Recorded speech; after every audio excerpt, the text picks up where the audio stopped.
Hey folks, this is Chris Crazy House here, and I'm going to be giving some more of my Chris Crazy commentary. And this particular episode is going to be about the live action version of Cowboy Bebop that premiered on Netflix not too long ago.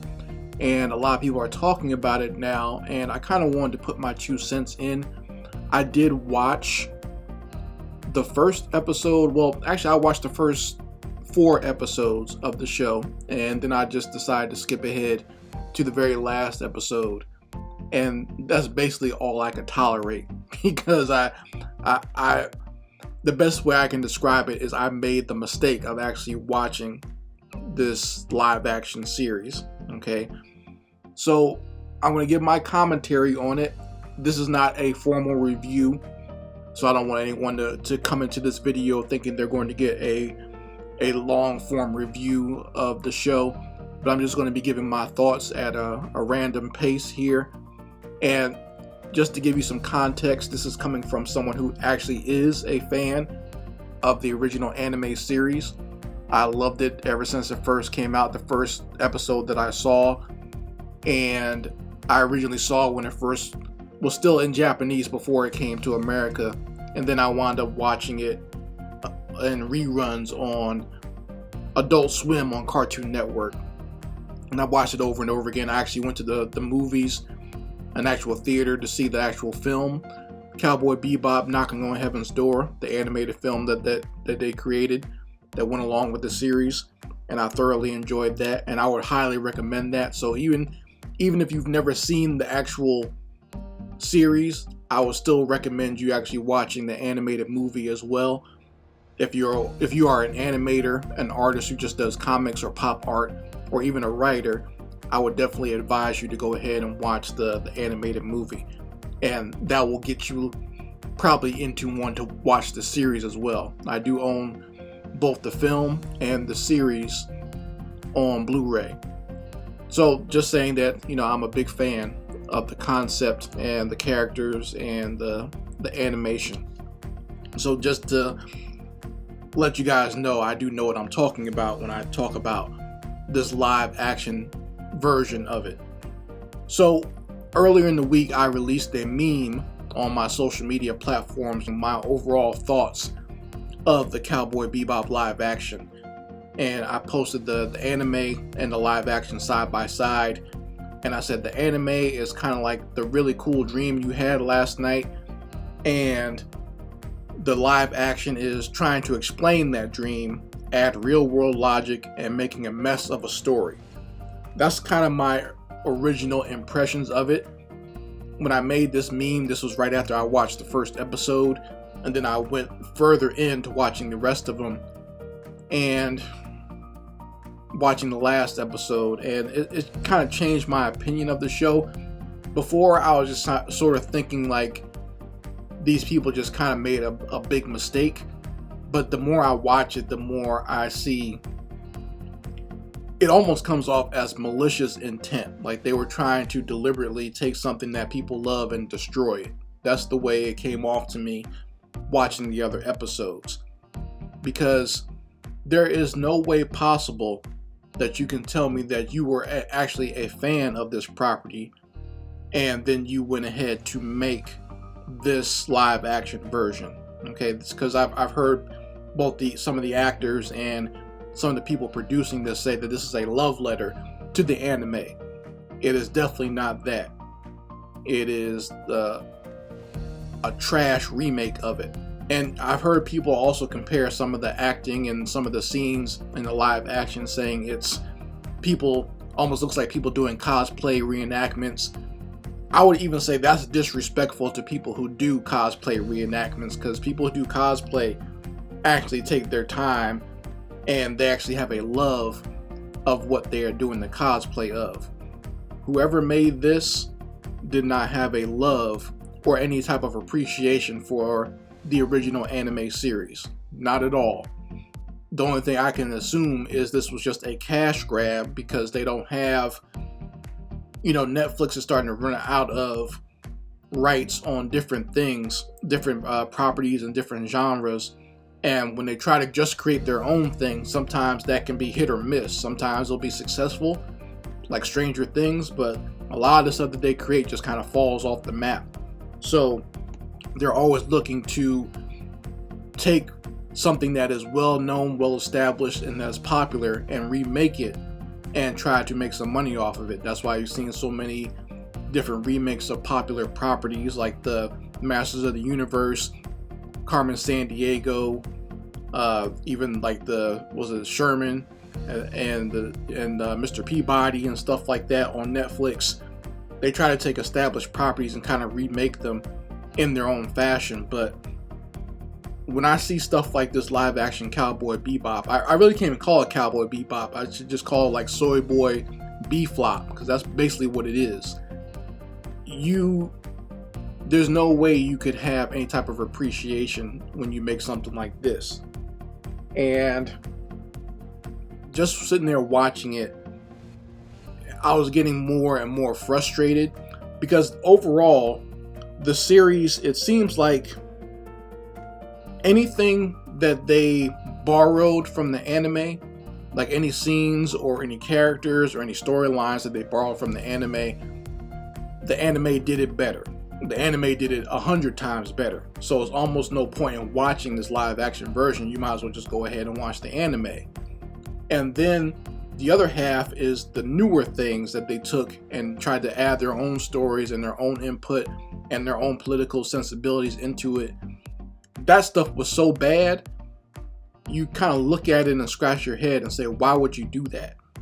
Like, if it wasn't broke, nothing was broken, why do you need to fix it? And I've heard and seen articles where these idiots are actually saying, yeah, we fixed some of the things in Cowboy Bebop. No, you didn't. If this is fixing it, that's like taking your car to the shop and they just roll over your car with a steamroller and say, hey, look, we fixed it. That's not fixing anything. You destroyed it. You made it worse. It's obvious when you had this property, you didn't understand it from in the first place. And to the point where I almost suspect that the writers of this show didn't actually watch the anime.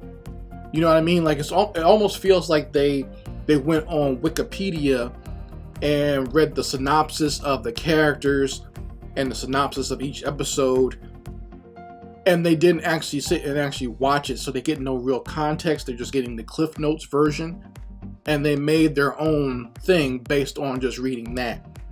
They didn't actually watch the series. There's no way you could say you watched the series and then produce this trash. Okay? Let's just go down a list of some of the terrible things that they do. One of the biggest things that I noticed right off the bat was the oversaturation of profanity and adult content. So anyone who's watched the original anime series knows that it's definitely not something for kids, because it was on Adult Swim. There is violence in there, and there is, I guess you could say, the allure of sexuality and stuff in there, but there's never anything that's explicit. This series just goes over the top with it, showing that they don't really get the point of the film noir style of the actual anime. And a lot of the profanity in there is just gross. It's over the top, especially coming out of the mouth of the actress that plays Faye Valentine. She just curses people out just for no reason. It's like, so obviously they don't know what the character of Faye is, because Faye didn't even talk like that in the series. She's just overtly rude, and every time she was on the screen, I cringed, because I was like, why are they even doing Faye like that? She was the worst actress and the worst actor in the whole thing.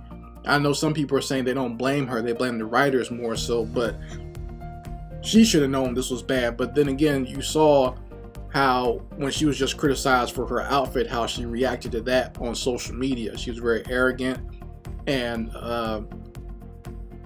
very rude to the actual fan base out there for even being somewhat critical of her.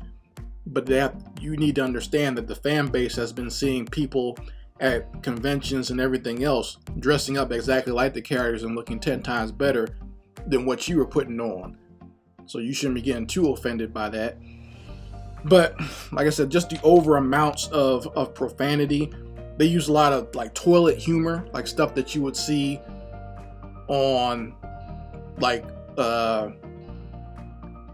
I'm trying to think like what kind of shows would even have this type of profanity. Just like one of those like gross movies, like was ironically the actor that was in the Harold and Kumar Go to White Castle movies is in this as Spike Spiegel. But they're using that type of American Pie gross humor in this show, and that was nowhere present in the anime. Like, why are you even doing that? They like, it's these people who come from this new school of writing, and they think they know what's popular and what's funny. Some of the dialogue even comes off as something you would hear in a porno film. Like, there's this line this one lady gave to the Jet Black character, who was actually played by a black man this time. You know how I talked about that, how they actually got a black actor to play a character called Jet Black. Like, that already puts it in like the realm of almost like a porn parody movie. But like, he says that's blackmail to this older white female, and she says, well, you are black and you are male. I'm like waiting to hear the 70s porn music to start playing like right after he said that. You know what I mean? Like, it's like almost the intro to a blacked scene or something like that. It, like I said, it's just ridiculous. Stuff like that is what counts as clever dialogue in this new series. And to me, it was just very disturbing. They even make references to extreme deviant sexual acts. Like, they have like, you know, some dominatrix in there, and she's talking about all this disgusting things. I'm not going to repeat it here. You'll have to go watch it for yourselves. But it's just definitely something that I would not expect to be in this type of series, because like I said, that has nothing to do with the anime whatsoever. The anime doesn't have any of that. The anime tells great noir, crime, sci-fi stories that you just enjoy, and I have lots of very fond memories of watching it. As a matter of fact, what's interesting is Netflix put the original anime series on their website when they released this, and I would say go watch the anime series. Don't waste your time watching the live action, because that's all it is. It's just a big waste of time. You're better off just watching the anime and enjoying that, and I have been doing so the last few days, just watching the anime series to wash my mind out from even attempting to watch this trash right here, this live action version. So, you know, for all those, I know there's people out there who enjoy it. I do think it's very interesting. Some of the people that I've seen who enjoy it, they have different reasons for enjoying it. It has nothing really to do with being fans of the anime or being fans of this type of cinema, period. It's just almost kind of just being defiant, saying that's the reason they like it, or because they work in the industry, so they want to make sure they can secure a job later on, possibly writing one of these trash shows. So they want to say that they like this type of content so they can continue to work in this industry.